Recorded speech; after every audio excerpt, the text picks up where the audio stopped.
आज की इस वीडियो में हम देखेंगे कि कलश स्थापना कैसे की जाती है, साथ ही कलश स्थापना करने का सही तरीका क्या है।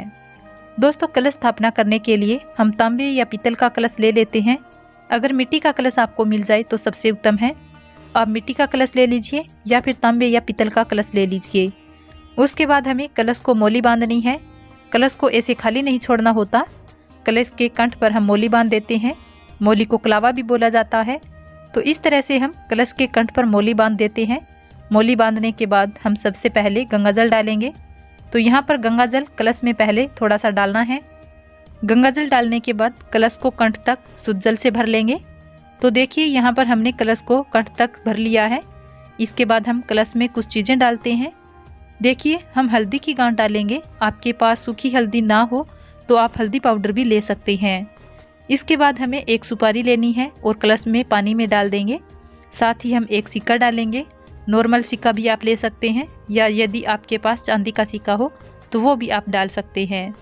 उसके बाद हम चावल डाल देंगे, थोड़े से फूल डाल देंगे। ये 5 चीज़ें कलश में डालनी है। आप चाहें तो लौंग और इलायची भी डाल सकते हैं, लेकिन 5 चीज़ें ज़रूरी होती है। इसके बाद हमें 5 पल्लव लेने हैं, यानी हमें आम के 5 पत्ते कम से कम ज़रूर लेने हैं। आप 5 ले सकते हैं, आप 7 पत्ते ले सकते हैं, 9 ले सकते हैं। यहाँ पर हमने पत्ते ले लिए। पत्तों को तिलक कर लेंगे और हम कलश के ऊपर सजा लेंगे। अगर आपको आम के पत्तों की टहनी मिल जाए तो टहनी ले लीजिए, पत्ते मिल जाए तो पत्ते ले लीजिए।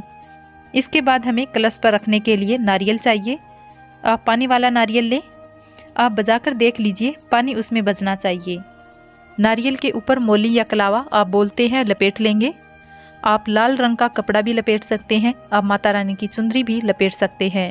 इसके बाद आप देखिए, ये जो नारियल का मुख है इसको ऊपर करके कलश के ऊपर रख देंगे। इस तरह से नारियल के मुख को ऊपर करके रख देंगे।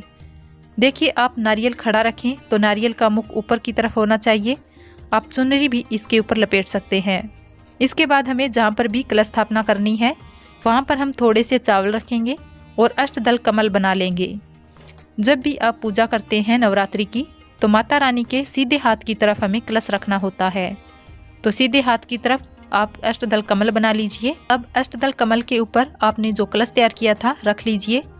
इस तरह से कलश की स्थापना हो जाएगी और माता रानी के सीधे हाथ की तरफ ये कलश रखना है। इसके साथ ही देखिए, आप इस तरह से कलश पर नारियल नहीं रखना चाहते हैं तो कलश के ऊपर एक ढक्कन लगा लीजिए। उस ढक्कन को आप चावल से भर दीजिए, यानी इसको चावल से भरना है। इसको पूर्ण पात्र कहा जाता है। तो पूर्ण पात्र आप रखिए। इसके ऊपर हमने जो नारियल लिया है वो रखेंगे। तो नारियल का मुख हम हमारी तरफ करेंगे, पूजा करने वाले की तरफ हम नारियल का मुख करेंगे। तो इस तरह से नारियल कलश के ऊपर रखा जाता है। और नवरात्रों में जो ज्वारे बोए जाते हैं, किसी भी कुंडे में या मिट्टी में आप ज्वारे बोलेंगे, जो ये ज्वारे बोए जाते हैं उनके ऊपर भी आप कलश की स्थापना कर सकते हैं। तो देखिए, इस तरह से भी आप कलश की स्थापना कर सकते हैं। अब इसे हम माता रानी की चौकी के ऊपर इसे स्थापित करेंगे। तो ये दोनों ही तरीके बिल्कुल सही है कलश स्थापना के। आप चाहें तो अष्टदल कमल बनाकर स्थापना कर सकते हैं। आप चाहें तो ज्वारे के ऊपर कलश को रख सकते हैं। आप चाहें तो आप नारियल को खड़ा करके रख सकते हैं या लिटाकर भी रख सकते हैं। ये ध्यान रखना है कि जब कलश की स्थापना हो तो माता रानी के सीधे हाथ की तरफ ही हमें कलश की स्थापना करनी है। माता रानी का दायां हाथ होगा और हमारा बायां हाथ होगा। हम जब बैठे तो तब हमारे सामने दाएं हाथ की तरफ कलश की स्थापना होगी। तो इस तरह से हमें कलश की स्थापना करनी है। और कलश स्थापना की ये दोनों ही विधियां बिल्कुल सही है। आप अपनी सुविधा के अनुसार इनमें से किसी भी विधि में से नवरात्रि में कलश की स्थापना कर सकते हैं। अगर आपको कलश स्थापना की विधि पसंद आए तो वीडियो को लाइक और शेयर करें। मेरे सनातन धर्म चैनल को सब्सक्राइब करें।